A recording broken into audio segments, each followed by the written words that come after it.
Hadith number 64 عن أبو هريرة رضي الله عنه عن أبي هريرة رضي الله عنه أن النبي صلى الله عليه وسلم قال إن الله تعالى يغار وغيرة الله تعالى أن يأتي المؤمن ما حرم الله عليه متفق عليه. So the Prophet صلى الله عليه وسلم narrated on authority of Abu Hurairah رضي الله عنه that Allah Azza wa Jal, He has jealousy or gets jealous. And His jealousy, the jealousy of Allah subhanahu wa ta'ala, is that a mu'min, a believer, goes or does the thing that Allah has prohibited, that Allah has made haram. And this hadith was related by Al-Bukhari and Muslim, muttafaqun alayh.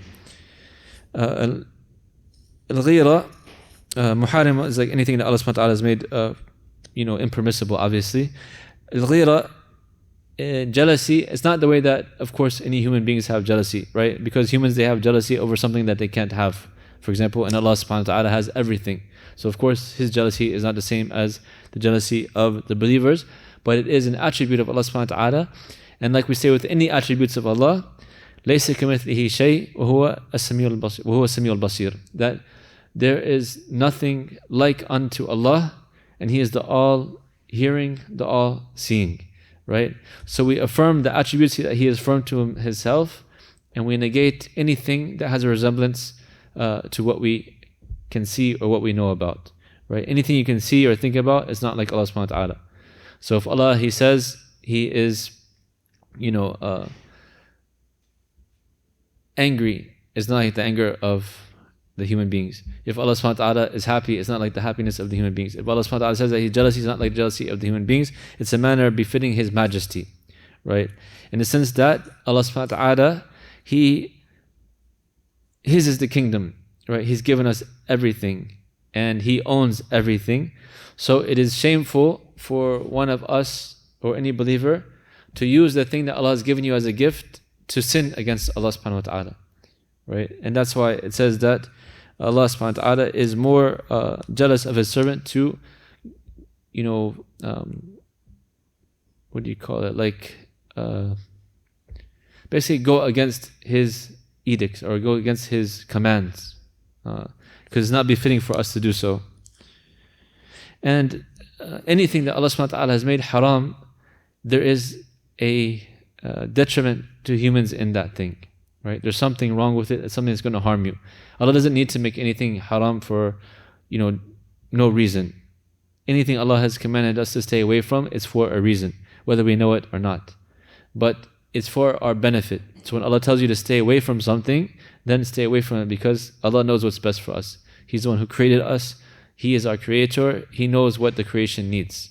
So, for example, another hadith, the Prophet said, مَا أَحَدٌ أَغِرُ مِنَ اللَّهِ عَزَّ وَجَلَّ and yazni abdahu aw tazni amatuhu, that Allah also is nobody is more jealous than Allah subhanahu wa ta'ala than about the one for his servant to commit adultery, his male servant to commit adultery or fornication, or his female servant to commit adultery or fornication. Meaning this is from the fahisha that Allah subhanahu wa ta'ala does not want anyone to get involved with. وَلَا تَقْرَبُوا الزِّنَا إِنَّهُ كَانَ فَاحِشًا وَسَاءَ سَبِيلًا. Don't ever come close to zina, adultery, fornication. Verily, it is an evil and a corruption and an evil way, right? A bad way to go. So Allah subhanahu wa ta'ala, He doesn't want us to go into what He has made forbidden for our own benefit.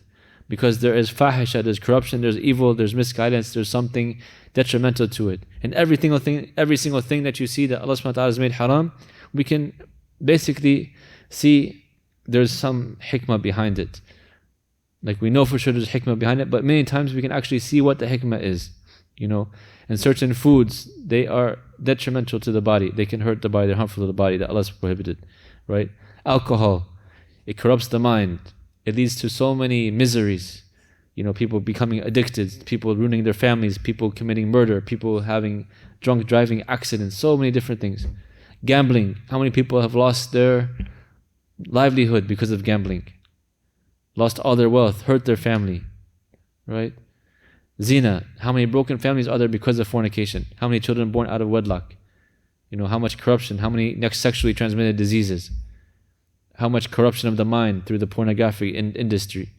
All these things, Allah subhanahu wa ta'ala, He says haram for a reason. and He does not want us to do so. So it is not befitting for a servant to disobey his master. When Allah subhanahu wa ta'ala has commanded us to stay away from it, we should stay away from it.